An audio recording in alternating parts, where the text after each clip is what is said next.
ଶ୍ରଦ୍ଧାରେ ରକ୍ଷାବନ୍ଧନ ଉତ୍ସବ ସେକ୍ଟର 16 ସ୍ଥିତ ଶ୍ରଦ୍ଧା ଅନୁଷ୍ଠାନ ଆନୁକୂଲ୍ୟରେ ଧୁମଧାମରେ ରାକ୍ଷୀ ପୂର୍ଣ୍ଣିମା ଅବସରରେ ରକ୍ଷାବନ୍ଧନ ଉତ୍ସବ ପାଳନ କରାଯାଇଛି। ପ୍ରଥମେ ଅନୁଷ୍ଠାନର ଛାତ୍ରଛାତ୍ରୀମାନେ ନିଜ ହାତରେ ପୂର୍ବରୁ ପ୍ରସ୍ତୁତ କରିଥିବା ରାକ୍ଷୀକୁ ଅତି ଆଗ୍ରହ ସହ ସେମାନଙ୍କ ସହପାଠୀ ଛାତ୍ରମାନଙ୍କ ହାତରେ ପାରମ୍ପରିକ ରୀତିରେ ପୂଜାର୍ଚ୍ଚନା କରି ରାକ୍ଷୀ ବାନ୍ଧିଥିଲେ।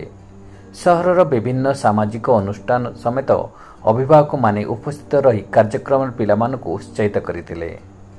ଶ୍ୟାମଦେବୀ ଅନୁ ସଭାପତି ଶ୍ରୀ ଶୁଭକାନ୍ତ ବୈଦ, ପ୍ରୟାସ ଅନୁଷ୍ଠାନର ଶ୍ରୀ ଶ୍ରୀଧର ମଲ୍ଲିକ, ERBF ଡକ୍ଟର ଅନ୍ତର୍ଜିତା ନାୟକ, ଅର୍ପଣର ସମ୍ପାଦକ ସୌମ୍ୟରଞ୍ଜନ ମହାନ୍ତି, ମାଣିକର ଶ୍ରୀମତୀ ସମ୍ପାଦିକା ଶ୍ରୀ ସତୀକମାନି ମହନ୍ତ, ମୀରର ବିଶ୍ୱଜିତ ରାଉତ ପ୍ରମୁଖ ଉପସ୍ଥିତ ରହି ପିଲାମାନଙ୍କ ସହ ରକ୍ଷାବନ୍ଧନ ଉତ୍ସବ ପାଳନ କରିଥିଲେ। ଅନୁଷ୍ଠାନର କାର୍ଯ୍ୟକାରୀ ସଭାପତି ପଶୁପତିନାଥ ଚାଟାର୍ଜୀ, ସଭାପତି ଡକ୍ଟର ରାମକୃଷ୍ଣ ବିଶ୍ୱାଳ, ଉପସଭାପତି ଡକ୍ଟର ପ୍ରଭାକର ନାୟକ, ସାଧାରଣ ସମ୍ପାଦକ କାର୍ତ୍ତିକ ଚନ୍ଦ୍ର ପଣ୍ଡା ପ୍ରମୁଖ ଉପସ୍ଥିତ ରହି କାର୍ଯ୍ୟକ୍ରମରେ ଆଭିମୁଖ୍ୟ ଉପରେ ଆଲୋକପାତ କରିଥିଲେ।